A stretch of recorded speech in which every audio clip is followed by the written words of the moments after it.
हर महीने क्या होता है कि आपकी जो ओवरी है, एक महीने राइट ओवरी एग रिलीज करती है, एक महीने left ovary, then again right, then left, ऐसा ऑल्टरनेटिवली चलता रहता है। एक्टोपिक प्रेगनेंसी में सबसे ज्यादा चांसेस होते हैं आपकी ट्यूबल रप्चर होने के, फेलोपियन ट्यूब रप्चर हो जाती है। कुछ कंडीशंस ऐसी तैयार हो जाती हैं जहाँ पे एक जो आपकी फेलोपियन ट्यूब है वो तो कम्प्लीटली ब्लॉक हो चुकी है और वहां पे या तो रिमूव कर दी है, बट जो हेल्दी फेलोपियन ट्यूब थी उसमें भी अब इन्फेक्शन स्प्रेड होने लग गया है।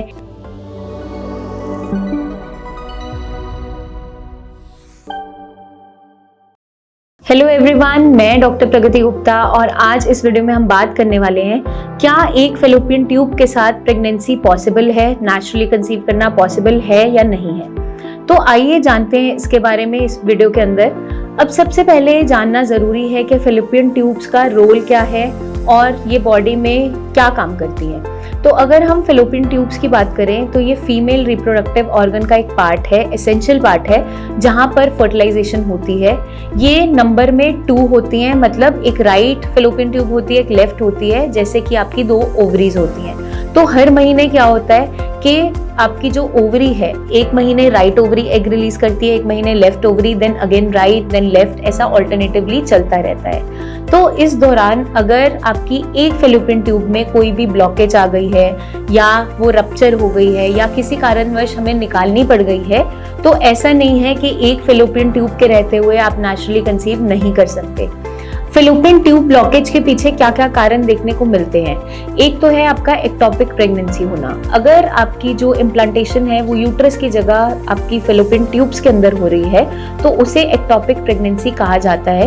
एक्टोपिक प्रेगनेंसी में सबसे ज्यादा चांसेस होते हैं आपकी ट्यूबल रप्चर होने के, फेलोपियन ट्यूब रप्चर हो जाती है और वहां पे आपका ट्यूब को रिमूव ही करना पड़ जाता है क्योंकि इन्फेक्शन फैलना स्टार्ट हो जाता है। एक कारण ये भी देखने को मिलता है कि अगर कोई इन्फेक्शन बॉडी में स्प्रेड हो गया है, आपके फेलोपियन ट्यूब में कोई एडेशंस बन गए हैं या स्कारिंग बन गई है, पहले कोई सर्जरी हुई थी या कोई ऐसा लंबा टाइम इन्फेक्शन वहाँ पे बना रहा, एंडोमेट्रोसिस की कंडीशन थी या फिर कोई आपकी ओवेरियन सिस्ट थी जिसके कारण से पेल्विक इन्फ्लेमेटरी डिजीजेस बन गए या पेल्विस के अंदर इन्फ्लेमेशन बन गया, वहाँ पर इरिटेशन एंड स्वेलिंग बननी स्टार्ट हो गई, तो उसके कारण से भी आपकी फेलोपियन ट्यूब पे इम्पैक्ट आना स्टार्ट हो जाता है और कभी कभार वो कंप्लीट ब्लॉकेज में लैंड अप कर जाता है। तो एक फेलोपियन ट्यूब अगर खुली है और दूसरी ब्लॉक हो गई है तो उस कंडीशन में भी प्रेगनेंसी पॉसिबल है।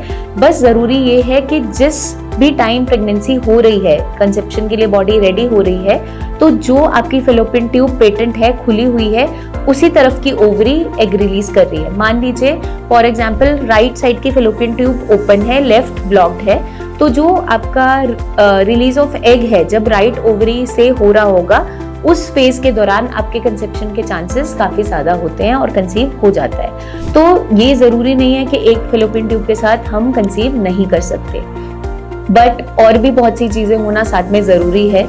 जो मेल पार्टनर है उसकी स्पर्म हेल्थ का अच्छा होना बहुत जरूरी है। अगर स्पर्म की मोटिलिटी अच्छी है और स्पर्म काउंट अच्छा है, उसकी क्वालिटी में कोई इश्यूज नहीं है, तो भी इजीली कंसेप्शन हो जाता है। साथ के साथ फीमेल बॉडी का भी हेल्दी होना इंपॉर्टेंट है। आपकी बॉडी में कोई भी हार्मोनल इम्बैलेंस नहीं होना चाहिए और आपका जो ओवुलेशन है वो इरेगुलर नहीं होना चाहिए, जैसे कि हार्मोनल कंडीशन के अंदर बन जाता है, चाहे आपका पीसीओएस है या फिर हाइपोथायरॉयडिज्म के केसेस में भी कई बार देखने को मिल जाता है। तो अगर ये सारी कंडीशंस ठीक है, आपकी यूट्रस लाइनिंग अच्छी बन रही है, कोई भी वहाँ पे यूट्रस लाइनिंग की थिनिंग नहीं है या एंडोमेट्रोसिस नहीं है, उस कंडीशन में एक फेलोपियन ट्यूब अगर पेटेंट है, खुली हुई है, तो वहाँ पे भी कंसेप्शन पॉसिबल है।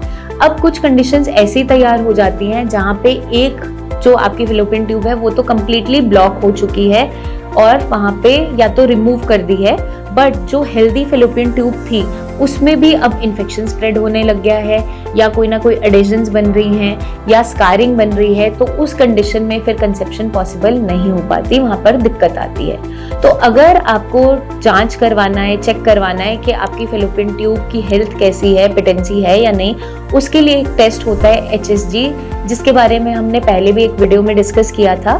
उसके अंदर आपका कंप्लीट ट्यूबल पेटेंसी देखा जाता है कि ट्यूब के अंदर प्रॉपर पेटेंसी है या नहीं, वो ओपन है या नहीं, पार्शियल ब्लॉकेज तो नहीं है या कोई ब्लॉकेज तो नहीं है।